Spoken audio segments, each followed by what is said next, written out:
Tous ceux qui sont à la recherche de l'amour dans les relations internationales, fichez le camp. Donald Trump ne nous aime pas, tout comme Vladimir Poutine ne nous aime pas. Xi Jinping ne nous aime pas. Emmanuel Macron ne nous aime pas. C'est normal. Ce ne sont pas des Africains, ce n'est pas leur rôle de nous aimer. Aujourd'hui, nous avons face à nous une Europe désorientée, un esclave de maison qui est abandonné en plein vol par son maître bien-aimé américain. Aujourd'hui, on va pouvoir faire le match entre esclaves de maison contre esclaves des champs, sans que toutes les armes et tous les atouts ne soient dans un seul camp. L'Afrique, souveraine et forte, ou la mort, nous vaincrons. C'est en 2025 et 2026 qu'il faut rapatrier et constituer nos réserves d'or, sortir du franc CFA, lancer la nouvelle monnaie de l'AES, dégager les dernières bases militaires françaises d'Afrique. Je m'adresse ici tout spécialement à Mahama Idriss Déby du Tchad et à Ismaël Omar Guelleh de Djibouti, mais également au Sénégal, au Gabon et même à la Côte d'Ivoire, même si pour elle, il y a vraiment peu d'espoir vu qu'entre Ouattara et Thiam, c'est toujours la France-Afrique qui est positionnée avec plus de force et de vigueur d'ailleurs dans l'option Thiam. Je ne peux pas mentir, je suis fan. Mais sur une note plus sérieuse, il faut que je vous dise ce que le retour de Donald J. Trump à la Maison Blanche en janvier 2025 signifie pour l'Afrique. Alors, asseyez-vous, président, chef d'État et de gouvernement y compris, et let's go! Bonjour, je m'appelle Nathalie Yamb. Ça y est, Donald Trump est le 47e président élu des États-Unis.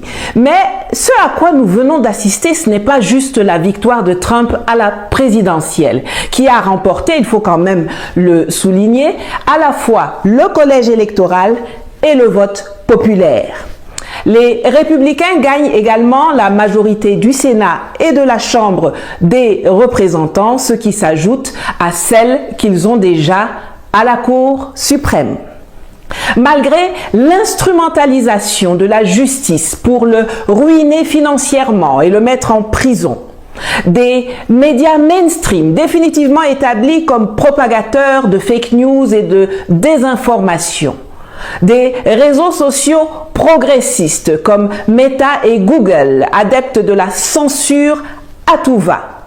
Malgré la fraude électorale, les incantations des leaders de l'Union européenne et de tous ces acteurs, chanteurs, rappeurs, auteurs, intellectuels et artistes américains qui ont passé leur temps à l'insulter et à menacer de quitter les États-Unis s'il était réélu.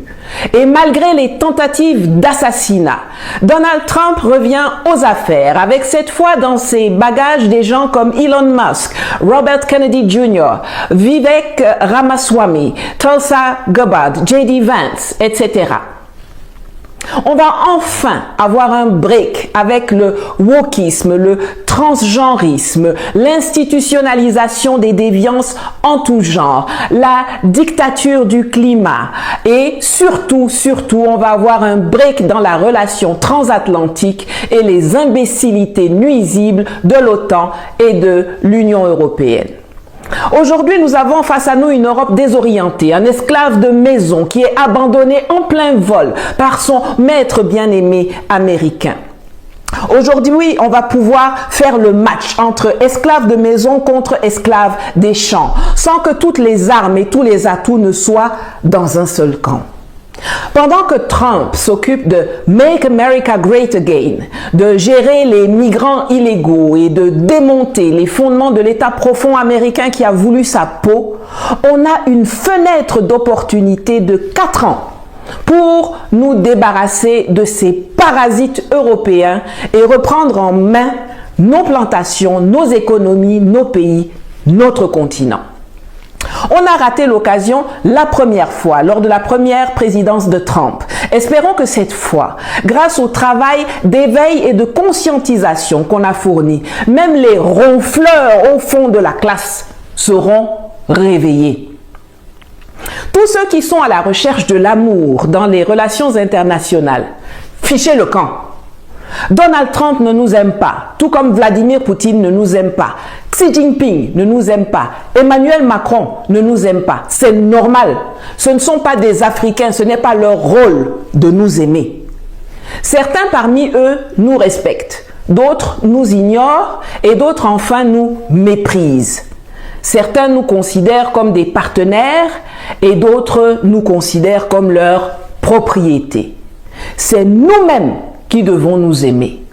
C'est nous-mêmes qui devons apprendre à faire le distinguo et à nouer des partenariats et des alliances stratégiques avec ceux qui ne nous méprisent pas et qui ne nous considèrent pas comme leur chose, leur propriété. Et les 4 prochaines années, dont les 2 premières avant les élections de mi-mandat aux États-Unis, sont les plus propices pour cela. C'est en 2025 et 2026 qu'il faut rapatrier et constituer nos réserves d'or, sortir du franc CFA, lancer la nouvelle monnaie de l'AES, dégager les dernières bases militaires françaises d'Afrique. Je m'adresse ici tout spécialement à Mahama Idriss Déby du Tchad et à Ismaël Omar Guelleh de Djibouti, mais également au Sénégal, au Gabon et même à la Côte d'Ivoire, même si pour elle, il y a vraiment peu d'espoir vu qu'entre Ouattara et Thiam, c'est toujours la France-Afrique qui est positionnée avec plus de force et de vigueur d'ailleurs dans l'option Thiam.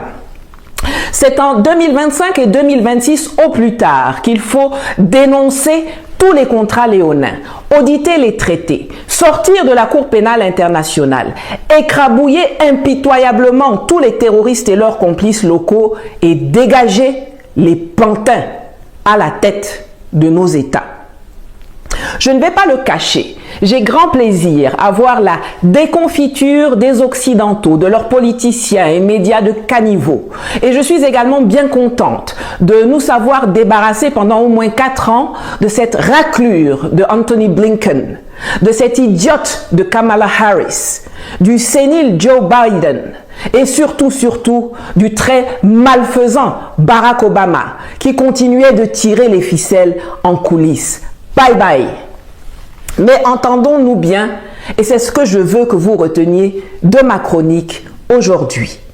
Les ancêtres ont fait leur part en permettant un alignement des planètes, dont le dernier maillon en date est l'élection de Donald Trump.